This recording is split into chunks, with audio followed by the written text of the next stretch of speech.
Bonjour à tous et bienvenue pour cette nouvelle vidéo unboxing de chez La Fée du Scrap. C'est la dernière de l'année et vous verrez pour cette petite vidéo, je vais essayer, et je vais commencer ici, d'agrémenter mes vidéos unboxing de petits...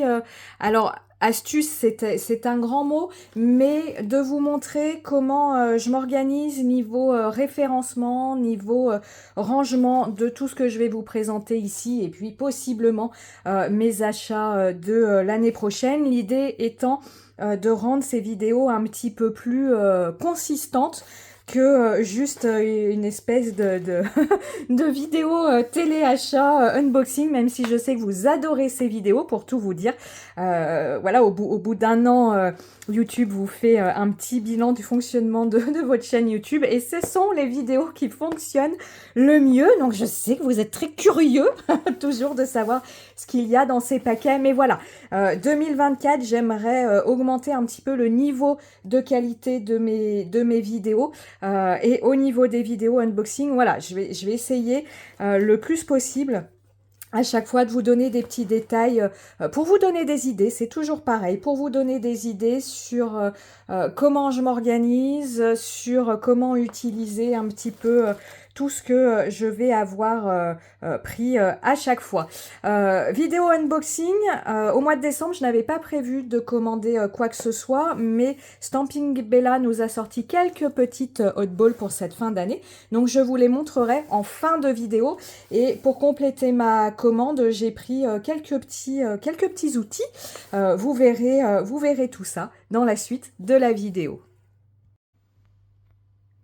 Alors, tout d'abord, j'ai commandé quelques encres Versa Magique chez La Fée du Scrap.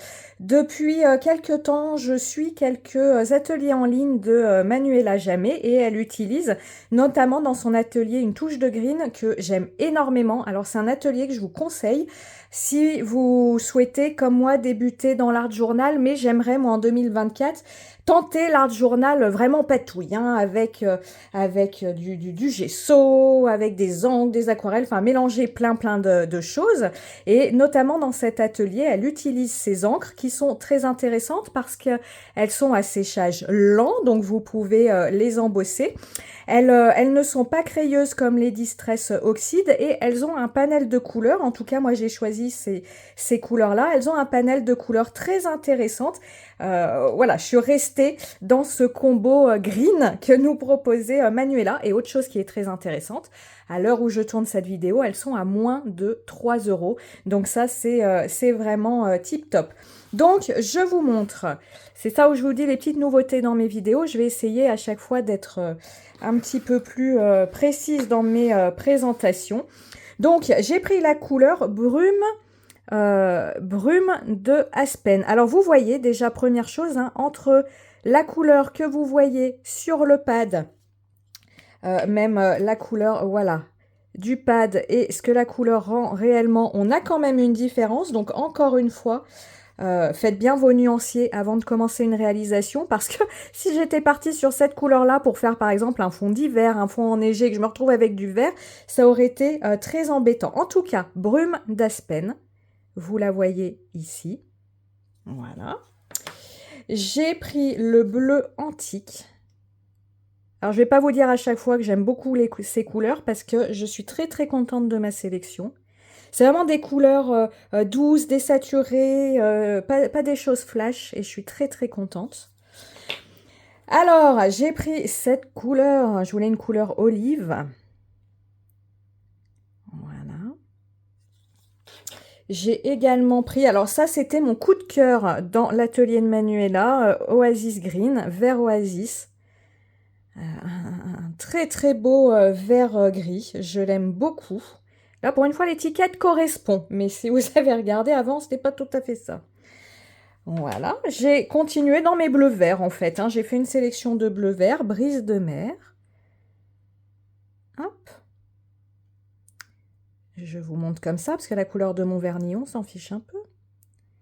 Et j'ai pris éclat aquatique. Et je vous montre, je vous ai montré ça dans une autre vidéo, je vais venir comme ça classer mes couleurs dans mon petit classeur nuancier que je suis en train de réaliser. Hein. Je fais un gros boulot de classement en ce moment.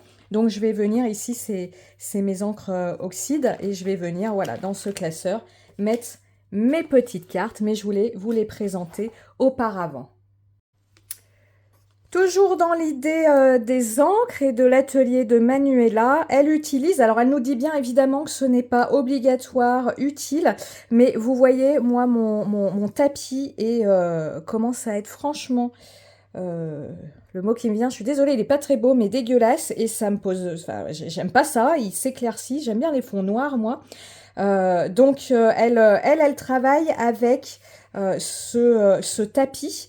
Ce tapis où voilà, elle va mettre ses encres dessus, il supporte la chaleur, il supporte la peinture acrylique, parce que je ne sais pas si vous, ouais, voilà, je ne sais pas si vous voyez à l'écran, mais là sur mon tapis, l'acrylique, si je la nettoie pas immédiatement, elle reste, et le souci c'est que quand vous êtes prise dans l'énergie de créer quelque chose, à chaque fois devoir faire le ménage, moi je peux pas.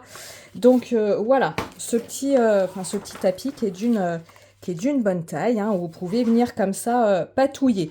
Ceci dit, pour Noël, j'ai commandé une plaque noire, la même chez Tim Holtz en vert, donc j'aurai plus ce souci-là.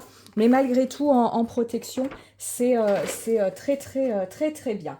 Ensuite, en petit outil, on parlait de chez Tim Holtz. Ça fait longtemps que je le désirais, qu'il était dans mon panier. Vous savez, le fameux panier où on met, on enlève, on met, on enlève. Ce petit outil pour déchirer manuellement les bords d'un papier. Moi, j'aime bien l'effet déchiré, l'effet vieilli d'une réalisation. Petit outil, vous voyez, le prix est là, 8,49 € pour ce petit ustensile.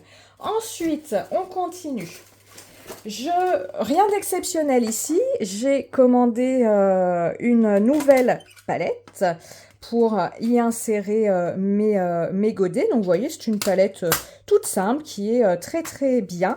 Mais ce que je voulais vous montrer par rapport à une palette qui est déjà bien pleine, c'est que dans cette palette, en fait, elle vous est vendue dans l'idée de 24 emplacements, et en fait, en serrant bien, vous pouvez en avoir 26, 27, 28, 29, 32, 33, 34, 35, 36, 37 emplacements.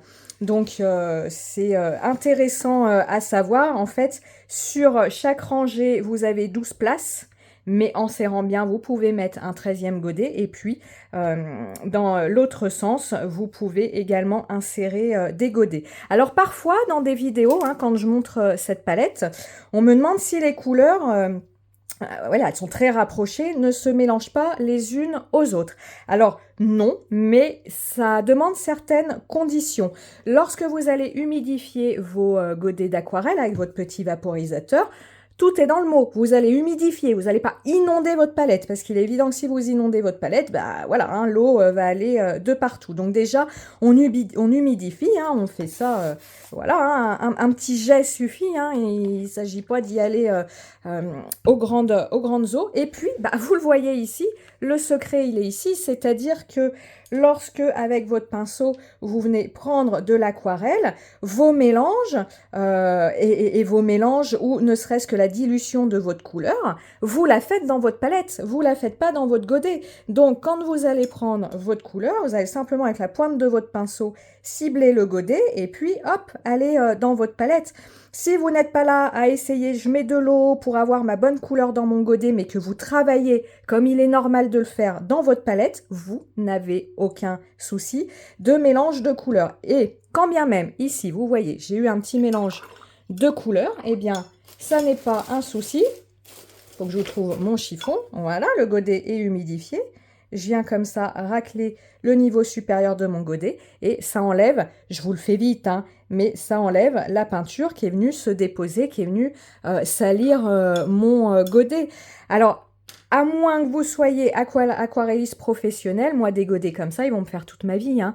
Donc c'est pas de venir nettoyer un godet, d'enlever un petit peu de pigment qui va venir le creuser de façon significative.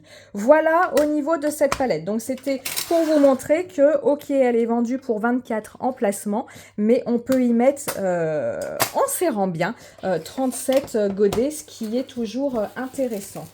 On passe à la suite. Alors là, je vous ai pas fait d'échantillon, tout simplement, parce que c'est de la poudre de nacre, donc je ne vais pas faire de nuancier. Lindy's nous a sorti de nouvelles couleurs de poudre Magicals, des poudres flat. Je ne les ai pas prises, je ne les prendrai pas parce que j'ai des couleurs extrêmement similaires. Déjà, dans mes poudres Magicals, vous avez des couleurs similaires. Moi, j'avais commencé il y a peut-être 10 ans avec les Brusho, qui sont des poudres non nacrées. Et puis, moi, je préfère les poudres nacrées. Donc, c'est pour ça que j'ai, par contre, investi dans ces deux petites choses. Donc là, c'est un petit shaker avec des poudres de nacre, tout simplement. Hein, c'est de la nacre... blanche, hein, parce que vous savez, l'Indies, des fois, ils ont de la nacre cuivrée, dorée, donc là, on est sur du blanc. Et puis ici, le petit vaporisateur, pareil, vous avez la poudre dans le vapeau, il faut mettre de l'eau, vous pchitez et ça donne un petit effet nacré à votre fond, à utiliser. Moi, j'aime bien des fois utiliser ça tout seul sur mon papier blanc pour donner un petit effet nacré. Ou alors, bah voilà, vous faites un petit peu votre aquarelle, vous mettez vos poudres de pigments, peu importe, et vous venez, plutôt que de pchiter que de l'eau, vous venez pchiter un mélange d'eau et de poudre nacrée. Voilà pour ça. On va passer au Stampin' Bella. Alors, moi, je n'ai pris que les hot balls. Ils ont sorti plusieurs choses. Lydie n'a commandé que les hot balls parce qu'on était tous un peu d'accord sur le fait que les autres choses n'étaient pas très... le mot qui me vient convaincant dans le sens où c'était un petit peu du bis repetita de choses déjà vues. Et voilà, par contre, elle sait qu'il y a de grands consommateurs de hot balls parmi nous. C'est pour ça qu'elle les a prises. J'ai pris celui-ci. Alors, je vais pas vous dire à chaque fois que je les aime trop parce que on va le faire vite. Ils sont tous très sympas. Voilà, donc j'ai pris celui-ci. Petit côté zen, plein de couleurs. Vous avez vu, je sors ma règle. Alors, je sais qu'il y en a qui n'aiment pas l'instant règle. Le problème, c'est que si je ne le fais pas, il y en a toujours un pour me demander la taille des tampons. Donc, c'est le moment. Il fait 10 cm de haut, celui-ci. Et j'ai pris le tampon assorti avec cette branche, je dirais... non, c'est quoi comme fleur, ça? Bon, vous me direz s'il y en a qui s'y connaissent très bien en fleurs. Pourtant, je m'y connais pas mal, mais bon. Et cette branche, vous voyez, elle est un petit peu plus grosse que celle qui est ici, très légèrement. Hein. Voilà. J'ai pris ce petit bonhomme. L'ange Cupidon, l'ange de la Saint-Valentin. Bon, en tout cas, moi, je l'interprète ainsi. Allez, je sors ma petite règle. Ceux qui n'aiment pas fermer les yeux, un peu moins de 10 cm. 9,5. Voilà. Et puis, j'ai pris, alors, celle-ci. Ouais, comme je vous ai dit, je ne vais pas vous dire, je les aime tous beaucoup, mais je ne peux pas m'en empêcher. Hein, c'est l'enthousiasme. Celle-ci, avec son cœur couture, ses ciseaux... parfait pour la Saint-Valentin, parfait pour ceux qui font de la couture. Je trouve qu'il peut être sympa aussi pour les projets life pardon, si vous faites des photos de vos projets couture, voilà, pour agrémenter des collections. On a eu beaucoup de collections, notamment les ateliers de Karine, hein, qui ont fait une collection couture. Il n'y a pas qu'elle. Et ben voilà, moi je suis très mélange des collections. D'ailleurs, vous avez l'habitude, j'arrive pas à travailler qu'une seule collection. Et celui-ci, hop, mesurons, pareil, 9,5 de haut. Au niveau organisation de mes Stampin' Bella, alors je vais essayer de vous montrer ça au mieux. Je commence à les ranger. Et ce qui me va le mieux, vous voyez, j'ai mis au-dessus de chaque sachet un petit numéro. Voilà. Et en fait, j'ai créé des petits classeurs comme ça, tout simple. Hein. Voilà, un petit die, c'est un die zébuline, pardon. Et puis, je n'ai plus qu'après à feuilleter. Voilà. ce que j'ai. Et puis, petit numéro correspond au petit numéro des sachets que vous avez vu précédemment. Au niveau de, c'est des anneaux trouvés sur Amazon, tout ce qu'il y a de plus classique. Je vais faire, ici vous avez 20 cartes, au-delà de 20 cartes ça fait trop gros. Et puis ces petits classeurs iront directement, paf, en devanture, en tête de gondole de mes boîtes à chaussures. Vous savez, moi je range tout dans des boîtes à chaussures où il y a mes tampons. Et puis bah, c'est quand même vachement plus simple de trouver quelque chose en passant en revue les couvertures comme ça, plutôt qu'à chaque fois sortir les tampons. En plus, moi ça commence à être très très serré dans mes boîtes.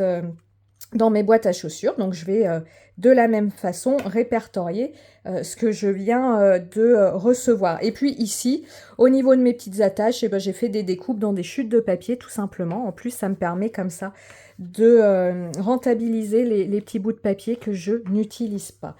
Voilà pour cette vidéo unboxing. Dites-moi voilà, si des choses vous intéressent. Et puis dites-moi si un petit peu ce format à la fois présentation de produits, à la fois organisation, détails, nuancier, voilà, des encres. Si ce format vous plaît, si ce format vous intéresse. Moi, je vous souhaite une très bonne fin d'année. Profitez-en, profitez de votre famille, profitez de tout ce petit monde que vous pouvez avoir autour de vous. Et puis pour ceux qui passent les fêtes isolés, seuls, eh ben écoutez, vous pouvez mettre mes vidéos en boucle, comme ça je serai avec vous. Je sais pas si c'est un cadeau que je vous fais, mais comme ça je passerai un petit moment de ces journées avec vous. Je vous souhaite une très bonne fin d'année et je vous dis à très bientôt en 2024. Ciao, ciao!